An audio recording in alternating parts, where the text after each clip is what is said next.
en bonne santé, mais longtemps. Donc que vous mourriez, mais en bonne santé. L'espérance de vie en bonne santé n'augmente plus. C'est-à-dire qu'elle stagne à 63 ans depuis de très nombreuses années. Elle avait même diminué entre 2008 et 2010. Et notamment, une des raisons, c'est l'explosion. L'explosion mondiale des maladies chroniques et surtout le fait qu'elles arrivent de plus en plus tôt. Donc ça empêche l'espérance de vie en bonne santé d'augmenter. Alors, la première diapo, justement, est un peu éthique, c'est-à-dire que l'alimentation, en théorie, est là pour protéger ce que j'appelle les 3 dimensions de la vie sur Terre, c'est-à-dire l'humain, la santé humaine, le bien-être et la biodiversité animale et l'environnement dans toutes ces dimensions. Donc ce schéma est issu de la FAO, qui est l'Organisation des Nations Unies pour l'agriculture et l'alimentation, et qui définit les dimensions de la durabilité, c'est-à-dire pour un système alimentaire durable est un système alimentaire qui protège la santé et le bien-être, et donc on a vu que la santé aujourd'hui n'est pas durable, puisqu'on vit de plus en plus longtemps, mais de plus en plus longtemps malade, donc cette dimension aujourd'hui est menacée. Alors moi je rajoute bien-être et biodiversité animale, pas seulement parce que j'adore les animaux, et que je les mange quand même, mais parce que je pense que c'est important, la biodiversité et le bien-être animal. Biodiversité cette fois-ci environnementale, climat, équité, commerce équitable. Bon là aussi, on ne peut pas dire que cette dimension soit bien... On ne peut pas dire que tous les acteurs de la chaîne de valeur profitent pareillement du fruit de leur labeur. Donc on n'a pas forcément une équité socio-économique du système alimentaire. On sait qu'il y a par exemple des produits, moi, parce que je travaille sur les produits ultra transformés, qui sont tellement peu chers à produire, même s'ils viennent de l'autre bout de la planète et qu'ils arrivent dans un pays d'Afrique, il va être moins cher que le produit local. Ce qui fait que ça va tuer le petit producteur, et ces petits producteurs mettent la clé sous la porte et vont alimenter les bidonvilles. Ce que je dis est une vérité.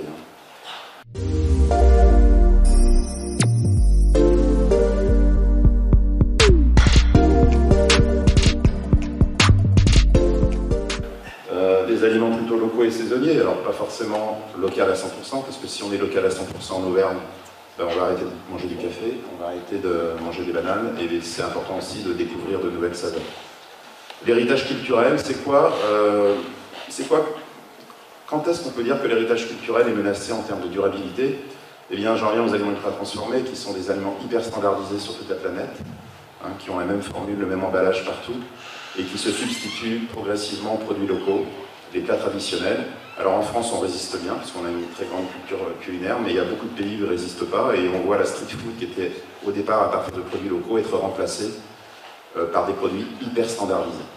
Donc on peut dire que la durabilité culturelle est menacée. Besoins nutritionnels, sécurité alimentaire, accessibilité.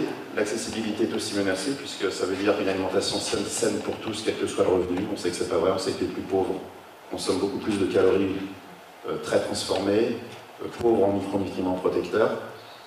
Et par contre, les besoins nutritionnels sont plutôt bien remplis en Occident, donc là ça va plutôt bien. Et la sécurité alimentaire, alors là on est au top. On peut dire qu'il y a, je ne sais pas combien de morts par maladie infectieuse par an, mais très très peu par rapport aux maladies chroniques. Si bien que dans les pays occidentaux, les maladies chroniques ont supplanté les maladies infectieuses. Donc on a des produits qui sont très très sûrs sur le plan sanitaire, mais qui ne le sont plus sur le plan notamment nutritionnel, notamment ces produits ultra transformés. J'en dirai quelques mots, mais ce n'est pas le but aujourd'hui.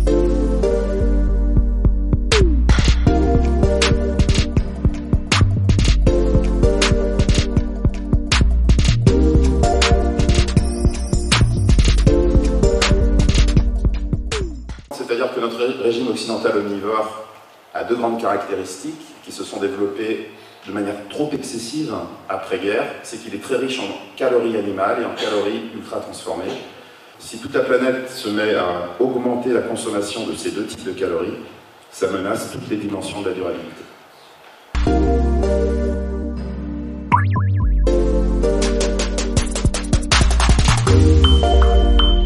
De poser la question, quelle protéine pour demain? Pour moi, c'est pas vraiment l'enjeu, je vais vous expliquer pourquoi, mais on pourra en discuter. Pour moi, l'enjeu, c'est quelle proportion de calories animales et de produits animaux plutôt.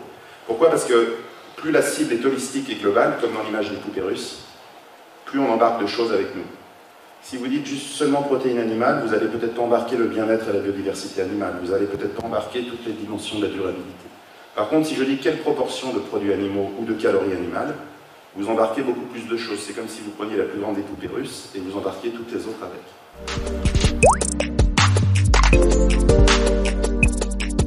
Pour pour répondre à ces enjeux, même si mon projet de recherche est le lien entre la transformation des aliments et la santé, je m'intéresse aussi à ce lien, mais dans le cadre d'un régime alimentaire durable. Donc j'ai fait un gros travail de fouille de données pour essayer d'élaborer des règles alimentaires qui protègent toutes les dimensions que je vous ai montrées et les 3 dimensions de la vie sur Terre. Cette règle, alors c'est un coup de bol, hein, je ne l'ai pas fait exprès, mais elle commence toute par V, donc j'ai appelé la règle des 3 V pour végétal, vrai, varié. Ça veut juste dire réduire la consommation de produits animaux. Donc je propose 15% maximum de calories animales. Alors ça veut dire 1 calorie sur 6 par jour de produits animaux maximum, c'est-à-dire 2 à 3 produits animaux par jour, tous produits animaux confondus.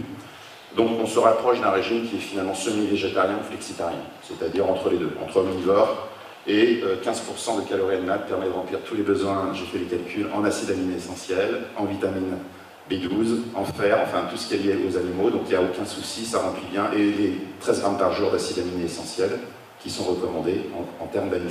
Donc il n'y a pas de souci avec ces 15%. Et donc la question c'est par quoi substituer ces 15%? Les fruits et légumes, pas forcément, c'est pas les moins coûteux pour l'environnement, ils demandent beaucoup d'eau, tout ça, et ils n'ont pas forcément une grosse densité énergétique. Donc l'idée c'est de les remplacer par des grains et graines.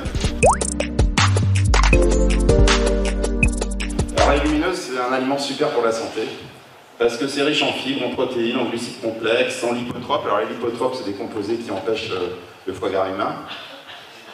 Les phytonutriments, donc tous les antioxydants, très rassasiants, hein, quand vous avez mangé un bon plat de lentilles du Puy-en-Velay, ben vous n'avez pas envie de prendre des barres chocolatées derrière, parce que vous êtes bien rassasié.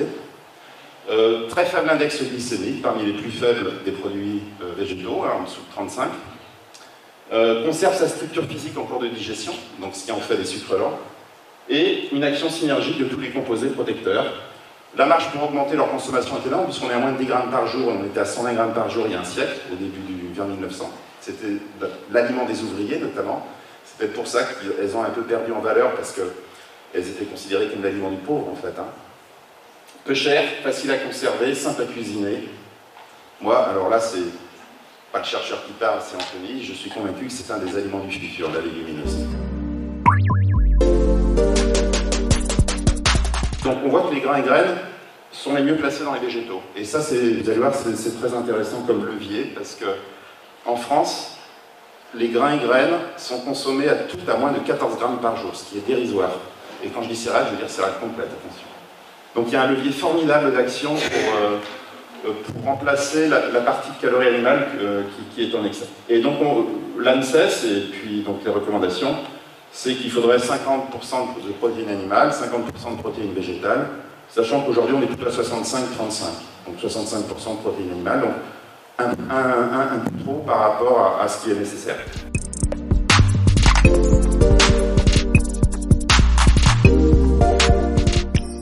Elles jouent un rôle essentiel des protéines dans le corps humain, structure des tissus, mobilité cellulaire, défense immunitaire, communication intercellulaire, elles catalysent des réactions chimiques avec les enzymes qui sont des protéines, les hormones sont des protéines, elles jouent des rôles dans les transporteurs, donc des rôles fondamentaux.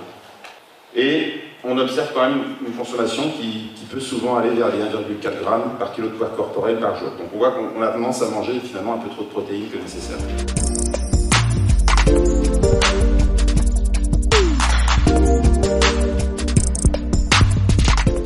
Produire et consommer moins de protéines animales, donc ça je pense qu'on est tous, enfin du moins tous les scientifiques sont d'accord là-dessus. Il y a un calcul qui avait été fait qui a montré que si on fait que du tout végétal sans calories animales, ça met une pression sur l'environnement plus forte que si on utilise vraiment les terres arables juste pour l'alimentation humaine et le végétal, et qu'on utilise des calories animales en mettant les animaux sur des terres qui ne sont pas utilisables par l'homme. Parce que comme elles ne sont pas utilisables par l'homme, ça va donner des calories animales, donc moins de calories pour le végétal de nécessaire, donc moins de pression sur l'environnement. Donc le système d'élevage semble tout à fait bénéfique et important. L'idée, c'est quand même de réduire les surfaces dédiées à la nourriture de l'élevage intensif, puisque je n'ai pas de chiffre exact, mais je crois qu'on n'est pas loin de 60-70% des surfaces agricoles terrestres qui pourraient être utilisées pour le végétal pour l'homme et qui sont faites pour nourrir les animaux.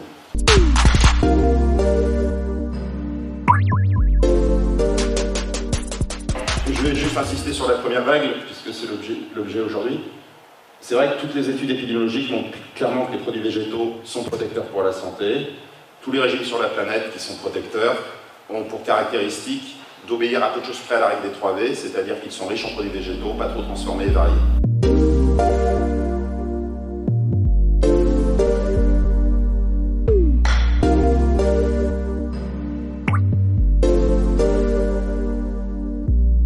D'autres institutions arrivent à peu près à ce type de régime, alors ils n'ont pas appelé pareil, ils n'ont peut-être pas tout à fait le même pourcentage, mais si vous prenez les rapports de la FAO et que vous les lisez tous, Solagro, Agrément de Terra, les recommandations du GIEC, tout converge vers ce régime que je qualifie de générique et holistique. Pourquoi holistique? Parce qu'en suivant végétal et varié, vous allez protéger la planète, les animaux, les petits producteurs, les traditions culinaires, enfin vous allez tout englober, c'est la plus grande découpe russe.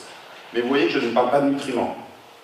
C'est pour ça que je pense qu'une cible holistique est très efficace, parce que plus la cible est globale, plus vous embarquez de choses avec vous.